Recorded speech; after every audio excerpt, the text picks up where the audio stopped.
So it's Monday the 21st of July 2025 and welcome to E3. Oh no, wait, we're a few days early and that's why there's not much going on here at the moment. So this will be yet again our biggest event ever. I think there'll be over 4,000 bodies on site once you include everybody. But at the moment it's mostly just a peaceful field with very few people there. There is a couple of red caps over there working. And of course, not only that, but this is the penultimate event at the Dadford Road site. From next year, we move to our new site. Very exciting.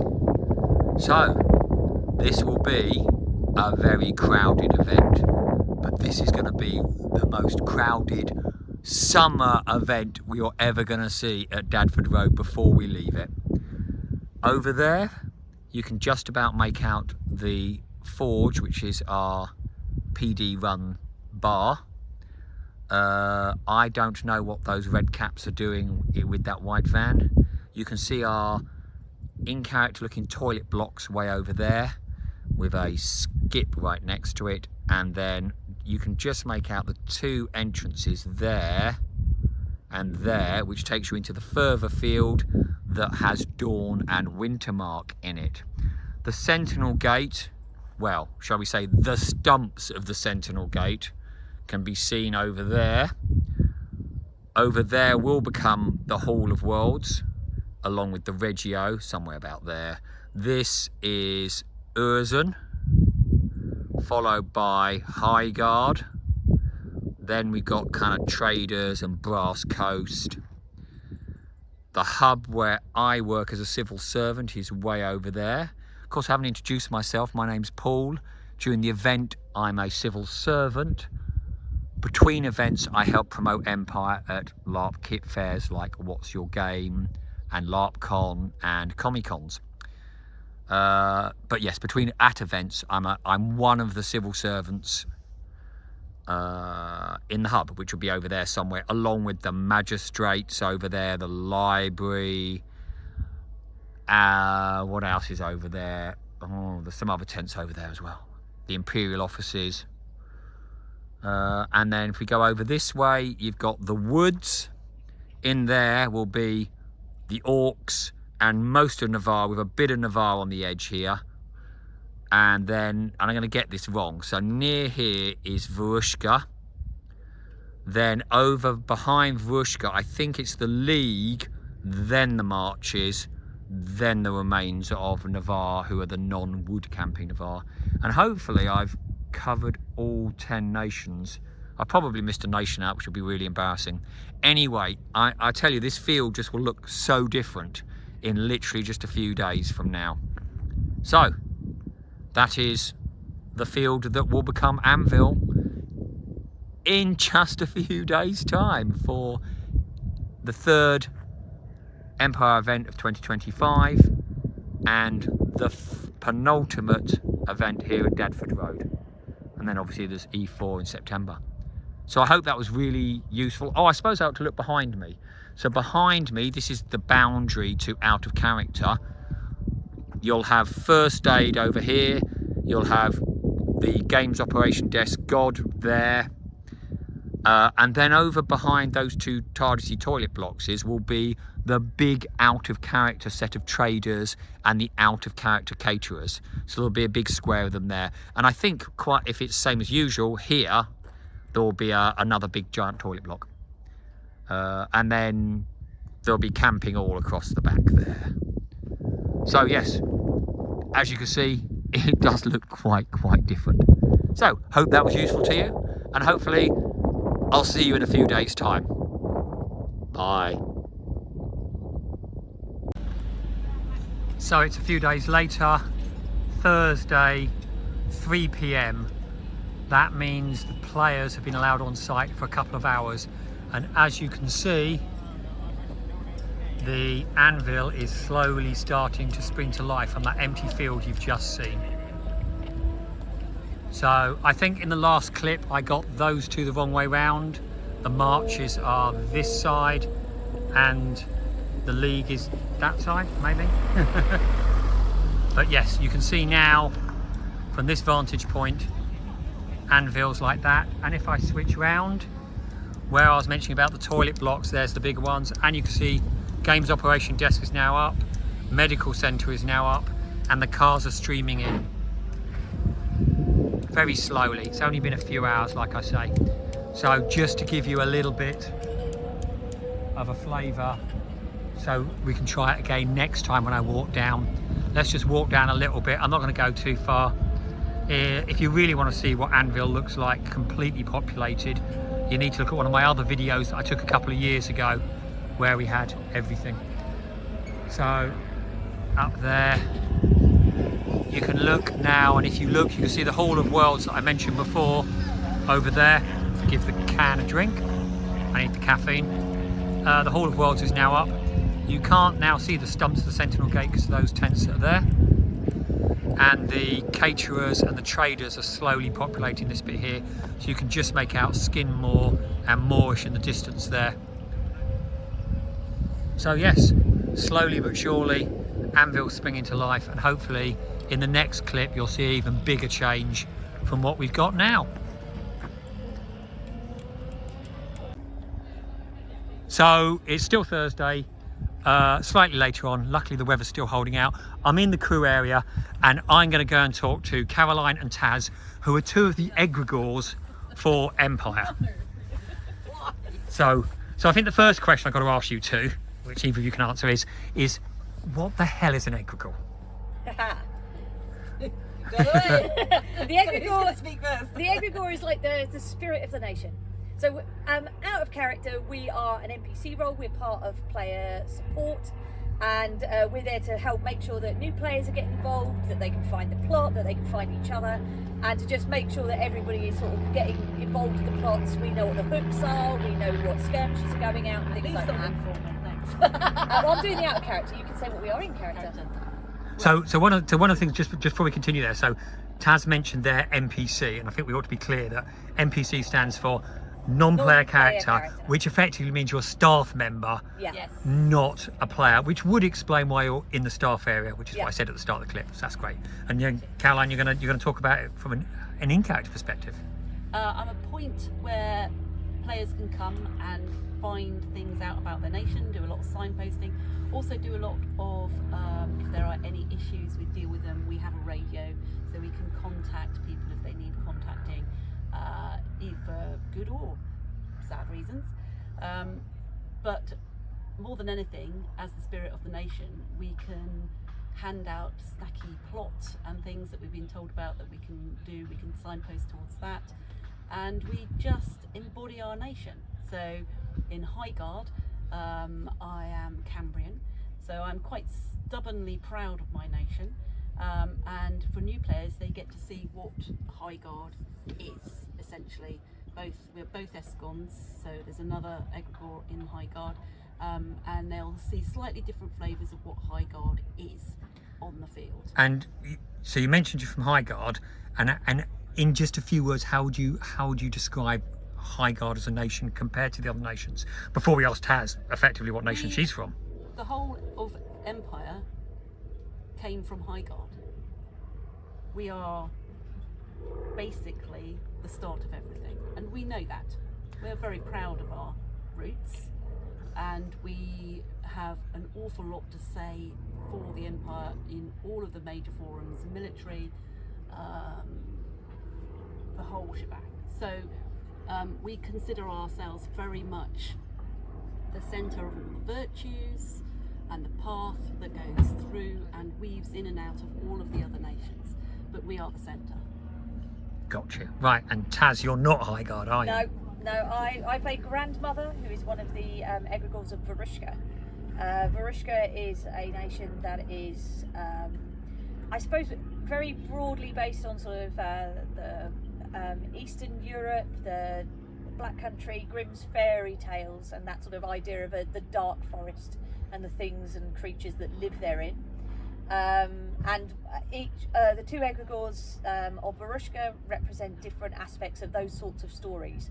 So I'm Grandmother, and that very much the grandmother of my what big teeth you have, and that grandmother in the woods, the character you would go to. And my other egregore is called Hearthward, and she represents very much that sort of woodcutter that you would go to, the person who stays behind and protects and is a Schlachter and a warrior. Schlachter being a Varushkan term for fighter. We have very different, we do have characters and we do have our own opinions and our own characters and the way that we interact with the world. But at the same time, we do also have a very general brief to make sure that we are inclusive to all players and that we are making sure that everybody is getting involved, and that everybody has something to do, even if that's something we are bringing and we are creating. So we create also role-play opportunities on the field. And I think it's probably important to say also, isn't it, that as egregores, because you are the spirit of the nation, you are not just representing, you're representing all of those thousands and tens of thousands of citizens that don't come to Anvil, because it's the players that are playing the heroes that do come. Yeah. So you're kind of representing all of the faceless individuals of that nation, aren't you? Yeah, and there will be times when very much we will kind of bring that to the fore, or place in an argument of, but what of the people who live in that area? 'Cause it's very easy for us in Anvil for these individuals to make a decision like, right, let's do something with that region. And as egregores, we'll bring forward the thing that, well, there's thousands of people who live in that region. Yeah. You know, they're not here on this field. Who speaks for them? And they are voices that we hear. And that's a lovely role-playing opportunity. And bringing that to the fore and having those voices be heard as the egregore character is a great fun thing to do. But it also does exactly that. It brings the nation together, including the ones that are not there and the ones that are here. Yeah, I think it's nice to have that reminder that, I mean, this is this game is huge. This is, you know, 4 and some thousand people, but there is still that sense that of those 400, 500, 600 people in this nation, we're a tiny portion of the nation we represent. But you are the heroes. They're the heroes, though, They aren't are the heroes. But not everybody comes here because they're a hero, Right. and that might not be your personal story to come here. So one of the people I really love to interact with who come to Anvil are actually people who come along with this sort of sense of, well, I don't know, I've come along because I'm supporting my boy, or I'm coming along because I've come with my son, or I've come with my wife, and I'm here because I'm going to sit around and I'm a supporting character. And actually it's really fun to see the intricacies of the game that plays out then in camp with those people who believed themselves in fact not to be heroes but to be supporting characters, and how gradually they get dragged into the major political happenings that happen in Anvil, and start to realise that just because of the place they are, they might not think of themselves as a hero, but their actions have massive consequences because they happen to be here in Anvil. Yeah, and I think that reminds me, for example, of Dawn, where it's very clear you've got the nobles and then you've got the yo folk, haven't you, as well? Yeah. So you maybe not think of them all as heroes when they are. I think that's really good. I think if you want to know more about egregores, there is information on the wiki, and I think the final point I'd like to make is that the whole point of the egregores is that they are a point of contact for new players and existing players in a nation to go to with whatever queries they've got. That's exactly their whole purpose. So thanks to both Caroline and Taz. Good talking to you. So it's 6:30-ish on Thursday still, so roughly 24 hours till time in. Anvil is now looking a lot more populated. You probably can't see, but I'm at what will be the Hall of Worlds in time in, which is a place that doesn't exist in Anvil, weirdly, where the magicians go to hold conclave and a colloquium, and where great supernatural magical creatures can come in. But on Thursday, it's the Blanket Bazaar. What is the Blanket Bazaar?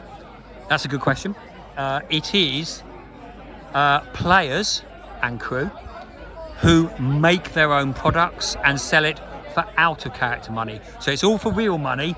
It's just basically a LARPer market of things. So if we go in, I'll try and go slowly. You'll see the sort of things that people are selling. Like those sort of things.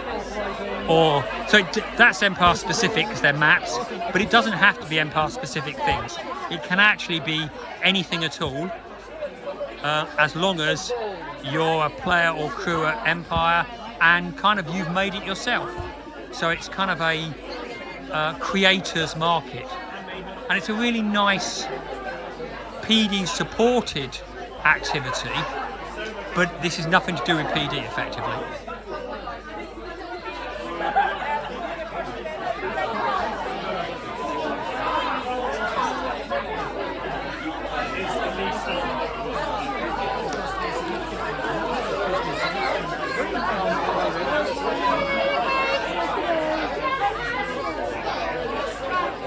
So, that is a quick bit of the Blanket Bazaar, which organically just started off by some players a few years ago, I think.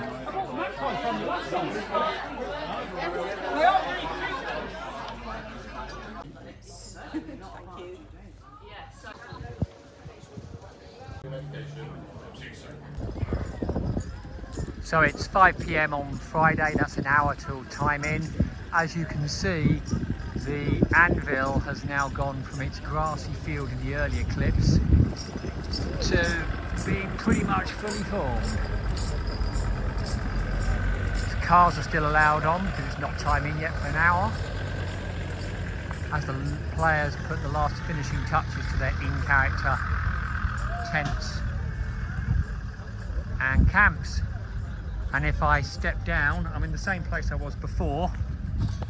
So if I look round behind me again, you'll now see that the games operation, you can see in the sunshine, it's very bright and warm. The games operation desk is about to reopen for players that haven't picked their packs up yet. They could have picked them up from 8 PM last night, but obviously a whole load of players have come on today. We had roughly 2,000 people come through the gates yesterday, and then we've got another 2,500 roughly today. So obviously these players couldn't pick their packs up yesterday and haven't picked them earlier today. So there's a little bit of a queue, but the blue caps, who are the admin who do the games operation desk, will very quickly, inside of 10 minutes once they open, trawl through all of these people so they can have their packs. And the way they do that is that all of the players have their PID, their player ID number. Yes, we are a number, not a person in the system, for those of you old enough to remember the prisoner. And they will go and go down the relevant side, and they will pick up the blue cap that deals with the box with the packs with their numbers in, which are kind of down there at the moment. It was originally across a lot of these tables, so a lot of the packs have already gone. So effectively these are the last few players to pick up their packs before the game starts in an hour's time, which does mean that I've got to stop videoing. So A, I'm not allowed to video during time in, but more importantly, I really ought to go and get a costume on so that I can be there at time in as a civil servant in the hub, which is the job I do in character. So I shall see you later. So typically, like seconds after I stop filming, they then open so that people can pick their packs up. So I thought I'd just do a quick bit more filming, just so you can actually see people picking their packs up. So as you see, they're going around, right, and then the blue caps are finding their packs from the boxes. And you see the numbers on the boxes, so they can quickly find their numbers. So the queue will go down really quickly. Okay, bye. So it's now nearly 9 o'clock in the evening on Sunday. So I've jumped a bit. I got a little bit busy during the event. I didn't get any filming done, which wasn't really much of a surprise if I thought about it. So now if you look around here, there's only a few tents up now. That noise you can hear is the crew party. Hopefully, following this clip, I'll be talking to some of the crew and their different roles once they've all finished eating a lot of pizza. But yes, the fields are emptying. There are technically no players on site, I think now. Just a lot of crew, litter picking, putting the remaining tents down, putting all the kit away for the 6 weeks before E4 in September. So let's go and see if I can find some crew that I can talk to. So I found a crew member. Hello. It's Sparky Dave. He's a very old friend of mine. So, what do you do at Empire? Me. These days I am part of Participant Welfare, which is a team that we have trying to look after our participants, make sure they are happy and healthy and bouncy, because let's be honest, people get very into the game, they get very attached to their characters emotionally. There's a lot of high emotions and intensity go on in things like the battlefield, and if your character dies or if you get the short end of a pointy thing in a battle, it can be really quite emotional for people. You know, you get people who have a panic attack, or they're really quite down about what's happened to their character, and we do what we can to look after people, to give them somewhere quiet and safe that they can sort of think and process and take a bit of a moment where necessary. And my element of that is I look after people's practical needs. So if they manage to snap a tent pole on their tent, or if they realise they've left their air mattress at home and they can't get a good night's sleep because they've got nothing to sleep on, we've got a small stock of stuff that we can issue out to people to make sure, frankly, that they don't have a crap event because of practical stuff. Like the department I'm in, the broader thing is to look after the mental well-being of our participants, but I specifically do the practical stuff and helping people out who've got a problem. That sounds great, and I think I heard you on the radio earlier in the event helping someone whose car wasn't starting. Yeah. That sounded like you. So just so we don't confuse people, because I've not talked about it on this video, you're currently wearing a red cap. Yes. Now, what does a red cap normally mean? So I have had this hat for, cripes, almost 20 years at this point. Right. So I am actually not technically a red hat.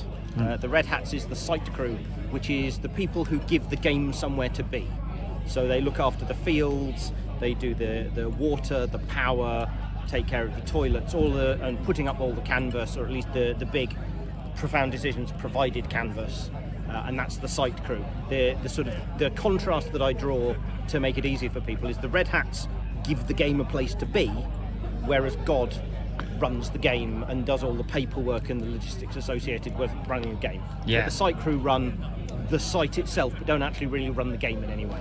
And God, which is the games operation desk, was the admin centre. Yes. They all wear blue caps, Yes, don't they? they're the blue That's right. hats. So what we're going to try and do is we're going to move away from Sparky Dave, and we're going to see if we can find ourselves a genuine red cap, Yes. rather than an old red cap who's moved into a different position. That's fair. Well, I will say, Yeah. I do frequently help out in God, because sometimes when they're very busy, they need extra people, Yeah. which is why I have A little blue cap on the a side. blue cap and also a pride And a cap nice little on my pride cap, colour. because you know it's one of the things that I love about PD and about crewing is we all muck in and we all help each other out where we can. So sometimes I'm in God, often usually I'm doing the crew welfare stuff, but we all muck in and help out wherever there's need. Yeah, basically you're kind of roving troubleshooter, aren't you? Yes, I am frequently the Mr. Fix-It, because if nothing else, if I can go solve the practical problems, it means the other people on my team who are about looking after the people can be freed up to get on and do that. Yeah, and I'm still very thankful that, like, many years ago, pre-pandemic, you actually helped fix my caravan and fix the electrics on that. The fact that I am an electrician by training, and hence the Sparky Dave, also means I can help out with a few extra things, which, you know, is always very fun and rewarding to do. Thank you for being on camera. You're absolutely welcome. So, having talked to Sparky Dave, I found what I think is a red cap. So the people that do the site stuff that Sparky Dave was talking about. So, what's your name? My name is Tanis Kingston. Tanis. And are you a red cap? Because you're wearing one. Sort of. I started off as a red cap, and Ah. I've worked my way round to a more admin side role. I tend to do stuff with traders and caterers. So when you say you do stuff with traders and caterers, what do you actually mean by that? So my job is to plan where they all go. Right. I need to find out who's coming. And I also talk to new people who want to come and trade at Empire, and same for the caterers, as well as all the peddlers that go around site. Okay, so you've used a word there that I'm not sure what it means. So when you talk about a peddler, what's the difference between a trader and a peddler? So traders are people who are sat on Traders Row, or in the traders' courts, or also known as the food courts. Peddlers are people who have like blankets around site, who sell stuff in their camps. Some of them even have carts where they wheel around site selling weapons, clothes, little trinkets. So if you're a player, even a new player, Yeah. how easy is it to become a peddler? What do they have to do to become a peddler? All they have to do is email admin or myself at tanis@profounddecisions.co.uk, and I will talk to you, find out what you're doing, and then I'll add you to a list so we know who you are, what you sell, and then we can just communicate if there is any problems or if you need any help with anything. And when we're talking about selling things, you're talking about peddlers that sell things for out of character, what we Yes. sometimes call barbarian money, aren't Yes, you? yes. So a lot of the stuff they sell is for barbarian coin or our normal money, out of character money, pounds. Yeah. And if they were wanting to make stuff, I don't know, like cupcakes or whatever for in-character money, Yeah. that's nothing to do with you? That's nothing to do with me. They can just get on and do it pretty much, can't they? They can just get on and do it. The only thing I do know is that if you have an in-character bar, you have to let PD know because they have a license and you need to be on that license. Absolutely great. So just to give us an idea, we already know that Empire is like the biggest LARP in the country. How many traders and how many traders are we talking about that are selling like LARP weapons and armor and all that sort, roughly? On my books, Yep. I have about 37 traders, and that is traders that are set up in Traders Row or the Traders Court or Food Court. And of course, what you're talking about, the difference between those two is that the Traders Row is the inside Anvil, the in characters. They have to look in character, Yeah. whereas actually we're standing in the remains Yes. of the out of character bit, Yes. aren't we? So in character, so it's Traders Row, Traders Road. There is a standard you have to meet, which is you need a in character tent, which needs to be canvas, and there is certain requirements to meet that. If you have any questions about that, you can just ask me, even if you're on site. Come and find me or go to God, they can radio me. And for the out of character, it doesn't matter, you can bring what you want. I do need to know how big it is because I have to try and fit you in somehow. And that's quite interesting because that's also the case for any players if they've got in character and out character tents, aren't they? If they've got out character Yes. tents, they can put their polyester 21st century tent up around Anvil. But if they actually want to be in character, not only have they got to meet these requirements, but actually they've got to talk to camp planners as well, haven't they? Yes, so for players who are camping, there is out of character, there is five out of character fields, which are huge and ever expanding. In character, you have to speak to your camp planner. I believe all the camp planners can be found in the wiki. I'm not 100% sure on that one, so please don't That's take my fine. word We can for put it. the stuff below if it needs to. So since you've mentioned, and we've just mentioned, we'll do a quick circuit on this little bit. So this was the big food tent you were mentioning just a second ago, I think. Yes, so this is the food courts. I also look after this with a team of currently 4 people. We empty the bins, we look after it, we wipe down the tables. And around it, on 2 sides, is the outer character traders, and to our, well, be my right, your left, is where the remnants of the outer character caterers. Wasn't there? There was caterers there, and there were traders there, but they've all gone now, haven't they? Yes. There is currently 2 in-character traders that caterers that I'm aware of, which is Smoky Hole and Moorish. And I did mention Moorish actually way at the start of this video on, I think it was Thursday. I think it might have even been Monday. I've lost track of the days now. So that's absolutely brilliant. Thank you for being on camera. Another interesting staff role, as in not a standard red cap. I've not found one yet. So thank you. That's right. So it's just before 9 AM on Monday the 28th of July 2025. This isn't the usual spot. This is, for those of you who've been here before, this is one of the skirmish fields directly off the field directly off the Sentinel Gate. But if I turn around, we can see Anvil, which is looking a little bit more sparse. I was expecting slightly less tents already, but there's still quite a few on site. We've got this is obviously where the Hall of Worlds was, the big marquee there that the Red Caps have already taken down. And then looking over that way, you can just about see in the distance over there the Wintermark Dornish field. All of these tents that are still up are nearly all tents that have either been hired or the odd trader that is allowed to stay till Monday, or Profound Decisions tents that need taken down by the Red Caps today. So I'm going to walk down here, which was for the weekend Urzen. High Guard was there, and you can just see the hub where I work in character and civil service over there. In fact, actually you can see the Sentinel Gate stumps there. So crew party was last night. This was, as I said earlier in another clip, the biggest event yet again for Empire. We had something over 3,800 booked in players, plus a few hundred kids, plus a few hundred crew. So what was that looking at? I can't add up at this time in the morning. 3, 8, 4, about 4.5 basically, give or take. Anyway, I thought I would go back to the spot where I started this video on last Monday, which seems like a very long time ago, a week ago, when it was an empty field. So we'll come down. You can see the weapons check tent. There's the weapon checks tent that was staffed all weekend by crew who safety check your weapons and put the little red rubber band, red, whatever colour it is for this event, put the rubber band on your weapons to show they've checked them and that they're okay to use in battle, they're not dangerous to use in battle. And if we go this way, we can see God's tent is still up. And as I said, I'll finish this video where I started it from a week ago. So I think I was, actually no, I think I wasn't. I was roughly around here when I started the video. So not a completely empty field like it was on Monday, but pretty close to it. So that's me, Paul, signing off for this video. Thank you.